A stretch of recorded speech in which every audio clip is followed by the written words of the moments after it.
اشرقت نفسی بنور من فؤادی۔ 3 حدیثیں علماء نے ایڈ کی ہیں، کیوں کی ہے وہ بھی میں بتا دوں گا۔ عام طور پر 2 حدیثوں کو ایسے پڑھ دیا جاتا ہے نکاح کے وقت کہ جیسے یہ ایک ہی حدیث کے 2 ٹکڑے، نہیں، 2 علیحدہ حدیث ہیں۔ النکاح بالسنتی، نکاح میری سنت ہے۔ بظاہر تو اس کے کوئی سبب نہیں معلوم ہوتا۔ کھانا کھانا بھی آپ کی سنت تو تھی نا، آپ نے کبھی کہا کھانا کھانا میری سنت ہے؟ یا کبھی آپ قرآن میں پاتے ہیں کھانا ضرور کھایا کرو؟ جو آپ کا کبھی تقاضا وہ تو آپ پورا کرتے ہیں۔ یہ ہمارا معاملہ ہے، یہ کہنے کی ضرورت کیوں پیش آئی ہے؟ اس کی وجہ ہے خاص، جس کا ہمیں اندازہ نہیں ہے پوری طرح۔ دنیا کے اکثر مذاہب میں تصور یہ ہے روحانی اعتبار سے برتر زندگی ان کی ہے جو شادی نہیں کرتے، تجرد کی زندگی گزارتے۔ بات تھوڑی سی ان کی معقول بھی ہے، سوچ لیجئے، شادی کریں گے، اولاد ہوگی، گھر گرہستی کے مسائل، بچہ بیمار ہے، دوڑو ڈاکٹر کے پاس، بڑا ہو گیا اور پڑھائی ہے، وہاں پہ داخلہ نہیں مل رہا، یہاں داخلہ نہیں مل رہا، بیوی بیمار ہے، 100 کھکیڑ، کجا ایک جسم کا پالنا، کجا یہ کہ 10 افراد کے ایک کنبے کا۔ اللہ کو کیسے یاد کرے گا؟ بظاہر کہیں آپ میری طرف اس کو منسوب کر دیں، بظاہر اس کے اندر ایک لاجک ہے۔ اسی بنیاد پر عیسائیوں میں راہب اور راہبات شادی نہیں کرتے، ہندوؤں میں جوگی سنیاسی، بدھ مت میں بھکشو۔ لیکن یہ چونکہ ایک تقاضا ہے نفس کا جو اللہ نے رکھ دیا ہے،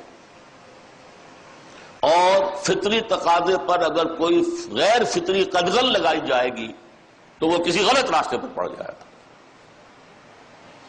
اب جو کچھ ہوتا رہا ہے عیسائیت کی تاریخ میں، ہسٹری آف کرسچین موناسٹسزم پر یہ موٹی موٹی کتابیں لکھی گئی ہیں۔ عیسائیوں کا خانقاہی نظام، ان کی خانقاہوں کے اندر راہب اور راہبائیں رہتے، شادی نہیں کی ہے، لیکن تہخانے کے اندر حرامی بچوں کے قبرستان بنے ہوئے۔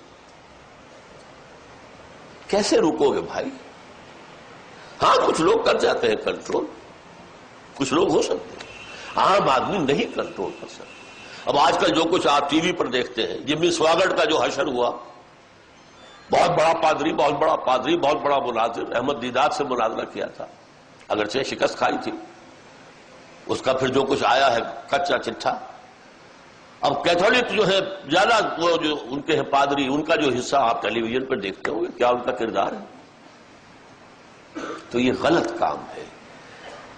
تمہارے جسم میں جو تقاضے اللہ نے رکھے ہیں، ان لنفسک علیک حقا، ہمارا دین اتنا متوازن ہے، تمہارے نفس کا بھی تم پر حق ہے۔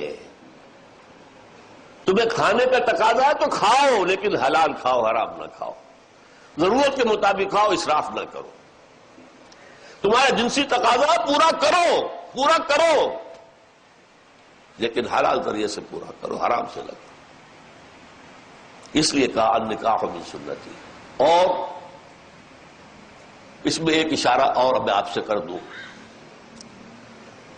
ہمارے ہاں بھی بعض اوقات کچھ بزرگوں، کچھ اولیاء اللہ، صوفیاء کرام کی تعریف کرتے ہوئے یہ کہہ دیا جاتا ہے اجی انہوں نے تو بس ساری عمر اللہ سے لو لگائے رکھی، شادی نہیں کی۔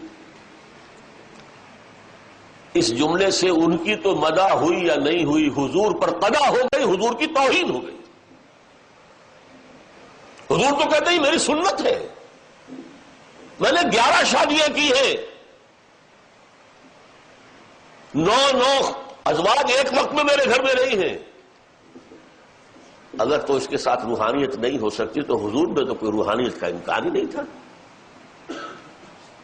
نعوذ باللہ من ذالک، نعوذ باللہ من ذالک، نعوذ باللہ من ذالک۔ لیکن یہ بھی لازم نہیں ہے کہ آپ خام خواہ بزرگوں پر تنقید کریں، لعن طعن کریں، کوئی ضرورت نہیں۔ کیا پتا ان کے کیا حالات تھے، کیا پتا کیا مجبوری تھی، اللہ جانے وہ جانے۔ لیکن کبھی مدح کا لفظ نہ نکلے ان کے لیے اس اعتبار سے، اور ان کا تقویٰ وغیرہ علم اس کی آپ مدح کریں، لیکن یہ چیز کہ انہوں نے ساری عمر شادی نہیں کی، یہ مدح کے مقام پر نہیں ہونا چاہیے، ورنہ قضا ہو جائے گی حضور صلی اللہ علیہ وسلم پر۔ نابک نے تیرے سید نہ چھوڑا زمانے میں، اس تیر کا جو ہے کہاں جا کر لگ رہا ہے؟ یہ محمد الرسول اللہ کو لگ رہا ہے۔ اور وہ جو میں نے آپ کو حدیث سنائی تھی ابھی، وَإِنَّ لِنَفْسِكَ عَلَيْكَ حَقًّا، یہ کس کے ضمن میں آئی تھی؟ عبداللہ ابن عمرو بن العاص رضی اللہ تعالی عنہما، یہ انتہائی زاہد اور عابد انسان تھے، اور بڑا کنٹراسٹ ہے ان میں اور ان کے والد میں۔